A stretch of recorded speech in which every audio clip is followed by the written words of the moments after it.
सब लोगन के राम राम जी। तो आज हम बनावे जातनी आलू चना के सब्जी बिना लहसुन प्याज के और लिट्टी, वो भी बिना लहसुन प्याज के बनाएम। जो ठेलवा पे मिलेला ना, एकदम ओसाही लगी खाए में। तो एकरा बनावेला पहले मसाला तैयार कर ले तनी। तो एमे डाल देनी है एगो पैन चढ़ा के, 4 गो सूखा लाल मिर्च रहे, 2 चम्मच में धनिया, खड़ा धनिया, 1 चम्मच जीरा डालनी है, आधा चम्मच में काली मिर्च डालनी है। सबके अच्छा से हल्का हल्का भून लेनी है। खुशबू आए लगल है तो बंद कर देनी है गैसवा के। और ओकरा बाद एकरा दरदरा हम पीस ले। तो रउआ लोग खैले बानी कि ना? कभी ठेलवा पे खैले बानी? बड़ी अच्छा लगेला। तो ठेलवा पे खाए से अच्छा बा कि घर में बना लेवे के बा। तो एकरा ला हम चढ़ा देले बानी कुकर, और ओमे डाल देनी है तेल तनी सा। और बिना लहसुन प्याज के ही बनावत तनी। तो एमे पचफोरन डालनी है, आ 2 गो तेज पत्ता डाल देनी है। त उ मसलवा ठंडा हो गईल ह त एकरा पीस लेब तनी। एकदम महीन ना पीसे में, एकरा तनी दरदरा पीस लेवे के बा, तब बढ़िया बनेला ई। तो देखी ये पीस लेनी, कितना अच्छा। देखी ए तरे दरदरा पीस लेवे के बा, महीन बिल्कुल ना करेम एकरा। आ ओकरा बाद जैसे ही चटके लगल ह पचफोरन, तेमे डाल देनी है टमाटर 2 गो काट के। और ओकरा बाद एकरा हल्का सा भुननी है। एमे डाल देनी है नमक। नमक के स्वाद के अनुसार डालेम, जितना मन करी उतना डालेम। हम आधा चम्मच डालनी है। एमे डाल देनी है चना। तो देखी ना तनी चनवा अकुरा गईल बा, तो ओकरो डाल के हम इतने भूज लेब तनी। एमे डाल देनी 2 गो हरा मिर्चा, एकरा से स्वाद बड़ी अच्छा आवेला हरा मिर्चा डाले से। आ तनी सा अदरक एमे कद्दूकस कर देम, 1 टुकड़ा अदरक एमे कद्दूकस कर देनी है। आ बस एक सबके भुजा, फटाफट बनेला ई सब्जिया। आ ठेला पे तो जाएम खरीदेम तब न खाएम। आई देखी जो मसाला हम भूजले रहनी, उ हम डाल देतनी में 2 चम्मच बस।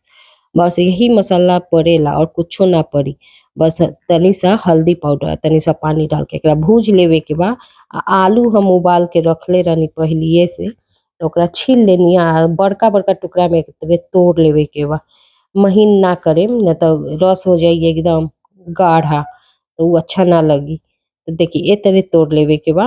आ बस एकरा डाल के ओइमे तनी सा भूजेम, बहुत ज्यादा ना कि लगे में भूजेम तो करिया हो जाए, वैसे नहीं करे के। बस हल्का सा भूज लेवे का, पानी डाल देवे का, हल्का हल्का पानी डाल के भूजे के बा। एमे डाल देनी कसूरी मेथी। अब बस ओकरा बाद में पानी डाल देवे के बा। आ चला देम तनी सा। आ एमे डाल देम हमनी के थोड़ा सा अमचूर पाउडर। एकरा डाले से बहुत अच्छा टेस्ट आई। और रसवा के गाढ़ा करे के बाद तो एमे डाल देनी है आधा कप पानी में 1 चम्मच गेहूं के आटा डाल के मिला के हमें डाल देनी है। आ एमे डाल देनी है अमचूर पाउडर 1 चम्मच। देखी ई वाला अमचूर पाउडर हमरा मिलल है दुकानवा में, तो यही वाला हम डाल देनी है। रउआ लोग के पास जो हो यू डाले। आ तनी सा डाल देनी है गरम मसाला। बस एकरा 1 सीटी लगवा देवे के बा। आ चली सतुआ बना ली। तो एकरा ला सत्तू लेनी है, एमे डाल देनी है अजवाइन, मंगरैला, नमक। और जो मसाला बनैले रहनी ओमे से आधा चम्मच डाल देनी है। आ तनी सा डाल देनी है अमचूर पाउडर, देखिए यही वाला। आ तनी तेल डाल देनी है। बस एकरा अच्छे से मिला लेवे के बाद एमे डाल देम तनी सा कसूरी मेथी 1 चम्मच। एकरा से बड़ी अच्छा स्वाद आवेला। आ जानी नहीं कितनो दिन रख लेम ना तो खराब ना हुई, क्योंकि एमे प्याज नइखे पड़ल, लहसुन नइखे पड़ल, तो खराब ना हुई बिल्कुल। आ तनी चख लेवे के बाद नमकवा कि चटक भइल बा कि ना। आ बस तनी तनी पानी डाल के ओकरा भुरभुरा बना लेवे के बा। अब मैदा ले लेनी है 1 कटोरी, 1 कटोरी आटा, ओमे नमक डाल देनी है, ओमे तेल डाल देले बानी। तेल इतना डाले के बा कि मुट्ठी बंधा जाई, ना कि इतनी सा तेल डाल देनी तो एकदम कड़ा हो जाई, फिर दांतों से ना टूटी। तो बस इतने मिला देवे के बा तेलवा के बढ़िया से। आ तनी तनी पानी डाल के एकरा गूथ लेवे के बा। ओकरा बाद तनी सा फिर तेल लेनी है और एकरा मिला देनी है बढ़िया से, खूब बढ़िया से मिला के। आ गीला ना करे के बा आटवा, तो खराब हो जाई लिट्टी। बस इतने मिला के एकरा बाद एकरा रख देनी है। आ तब तक कुकर देखनी सीटी निकल गई बा, 1 सीटी दे देले बा। अब देखी कितना बढ़िया ई सब्जी बनके, एकरा पूरी से भी खाएम ना तो बड़ी निमन लगेला। देखिए इतने इतने बना लेनी। अब कुकर बंद कर देनी है। अब इन्हें लिट्टी छान ले बतनी। तो देखी छोटी छोटी लोई लेनी है। अगर रउआ लोग के बड़ लिट्टी बनाए के मन हुई तो बड़ बड़ बना लेम, हम तनी छोट छोट बनावत तनी ठेलवा जैसन। तो देखिए तरे छोट छोट लिट्टी बना लेनी है, रख लेनी है सारा बना के पहले। ओकरा बाद एकरा तेलवा गरम होते बा तब धीमा आंच पे एकरा छाने। तेज आंच जहाँ करे ऊपर से तब पक जाई, अंदर उ कच्चे रह जाई, फिर मुंह से ना टूटी एको गो। तो देखिए ए तरे छान लेवे के बा धीमा आंच पे एकदम।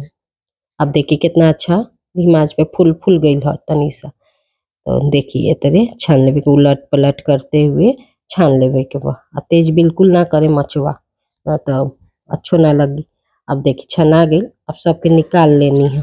देखिए तरे सारा के निकाल लेवे का। अब हम ले ले बानी ठेलवा वाला प्लेट, ओई में सब्जी डाल देनी है। आप तनी सा लिट्टी डाल देले बानी एमे। आप बस एकरा बाद हम दूगो लिट्टी डाल के आप हरा मिर्चा डाल दे, लगता ना बिल्कुल ठेलवा वाला जैसन। अब हम घर में कैसे खाएम तो ओकरा प्लेट में हम सजा दे तनी। देखिए तरे अगर घर वाला खाए के बाद ए तरह सजा ली, में लिट्टी रख ली, हरा मिर्चा रख ली, अब खाई। अब देखी कितना नीमन लगता। हमार चैनलवा के लाइक और सब्सक्राइब जरूर से करें, आ कमेंट भी करें कि कैसन बनल। तो मिलत तनी दूसरा रेसिपी के साथ।